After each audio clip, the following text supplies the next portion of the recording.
All right, what's going on, y'all? Hey, been a little bit since my last video, but wanted to put a quick one out, let folks know out there that I'm still living life, still following Jesus, and it's always an encouragement to me to see brethren with testimonies out there that continue to remain steadfast and committed to God through the ups and downs in life. And I hope to have that sort of testimony, and I'm praying that He helps me do that. As it relates to this transgender issue, for whatever reason, it's something that continues to nag at me, something I have to just stay on point and just depend upon God for day by day. I think we all have our own battles, and if I can be an encouragement to anybody else out there that shares this battle, then that would be really would bless me. It's not easy. Sometimes we can feel discouraged and overwhelmed and alone. And I've been a little bit disoriented lately, maybe on a natural level, just it's normal, moving a good ways across the country to a new job, not knowing many folks. And that's kind of coincided with what we've seen here over the past couple of months with the coronavirus and just kind of a bizarre thing going on in the United States and around the world. And in that sense, there has been a shift spiritually that, really it's been the same sort of command to the church to be ready. The Lord's return is imminent, and even the apostles that watched Him ascend, some 2,000 years ago, were ready and waiting for Him in their lifetime. And so over the centuries, it's the same sort of commission to be ready. We see in 2 Peter chapter 3 that immediately before His return, there'd be many that would be saying, where is the promise of His coming? Oh yeah, He's coming back, right? Sure. And we see more and more of that going on. And really, that's to be expected. But, we all have to just stay close to God and not give in to the temptations, to give in to unbelief. It really boils down to just remaining faithful, believing, to keeping the faith. And so we have to be wise in where we let our minds go. And and I think it's probably a good reminder here because maybe it becomes a little bit old. As I say, hey, there's been a shift in the spiritual climate with this coronavirus. People are like, oh yeah, here he goes again. I know I'm not the only one saying things like this, but we're probably either going to sound crazy and superstitious to those that don't know the Lord, or maybe those that have ears to hear, what we have to say to remind folks that the Lord Jesus is returning is going to resonate with them.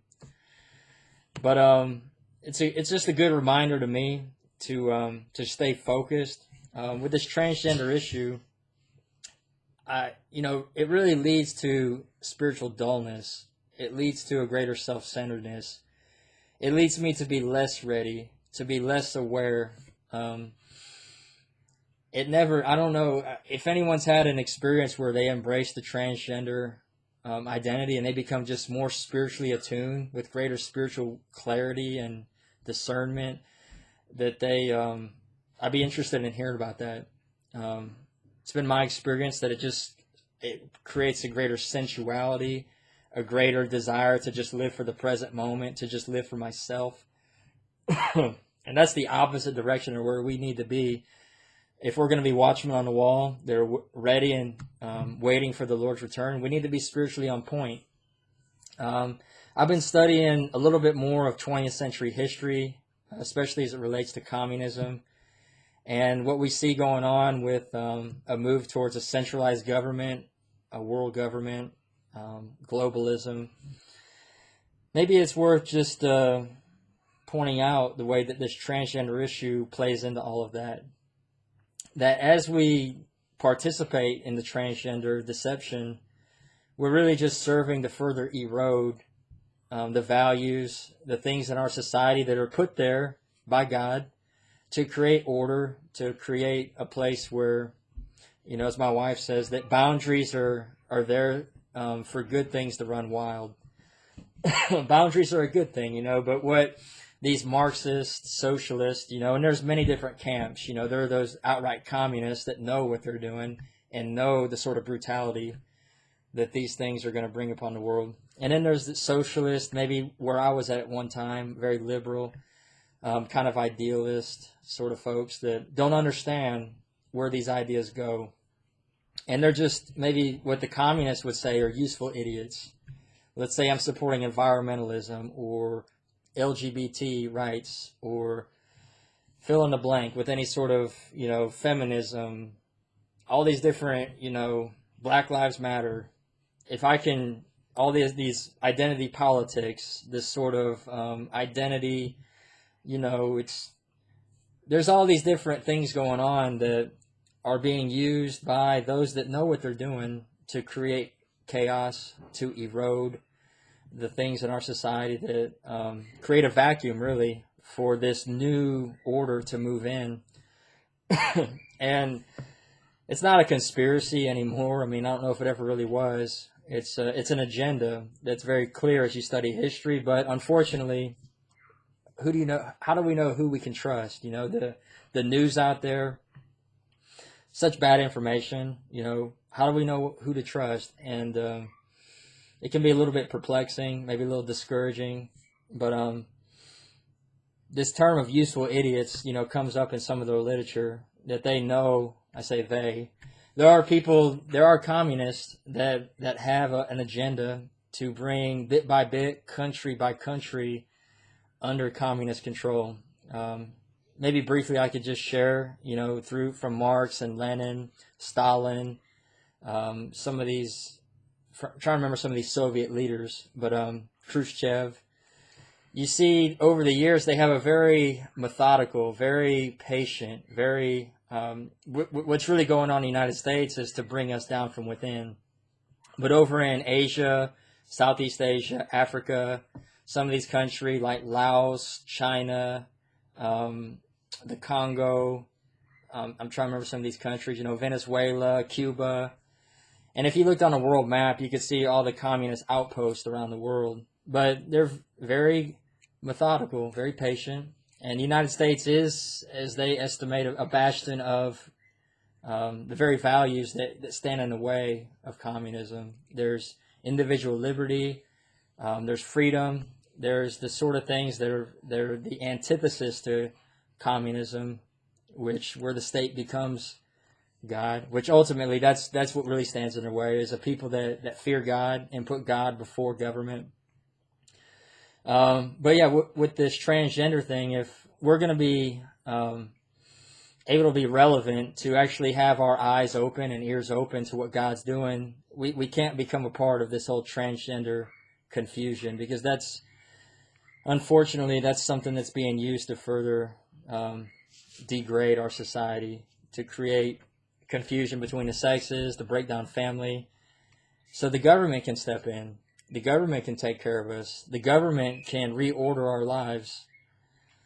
Time is winding down. And those that have ears to hear will hear that. Those that do not will not. But maybe a good reminder to me to stay on point. Anybody else out there that battles this transgender issue, the gender dysphoria, it can be relentless. It can really wear you out. But I would be interested in hearing any testimony of those that do seek God for healing in this area, to see your spiritual senses become more acute. You can see what's going on around you better. And those times where you have given in to those temptations, just how fuzzy your mind comes, just how unclear things around you come, just how withdrawn you become inward focused. And it's definitely not the time for that, as, I'm definitely not paranoid or fearful or worried that things are going to unravel and I'm just going to be thrown in a tailspin and, let's all panic.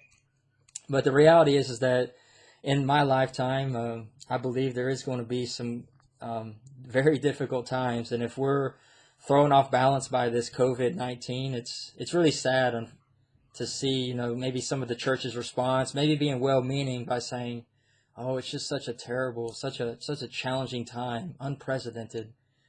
I don't want to make fun of it, I know it's been difficult for some. There are people that are dying, but people are dying from a lot of things. You look at the statistics on this with the flu, but really, if we as the church are rattled by this, we're in trouble, because there are things there's a storm that's coming.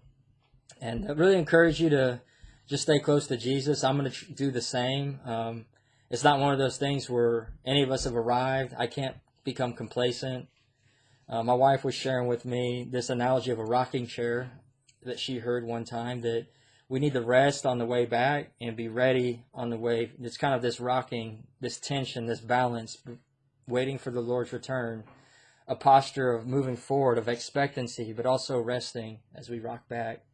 It's not an easy sort of posture to have, that how can I have this sort of urgency, at the same time just have this rest and have this patience, and, just enjoy, a Sunday afternoon of grilling out, of gardening, of just working on our homes and just hanging out with our families and playing with our kids. There's this balance we got to strike. But certainly Satan would love to have us become complacent and dull and sleepy and blind and become almost a little jaded, and share this attitude that we see in 2 Peter chapter 3. So I encourage you men out there that are struggling with this, or whatever your battle is, to just stay close to Jesus. And I'm seeking him with you. God bless you. Bye-bye.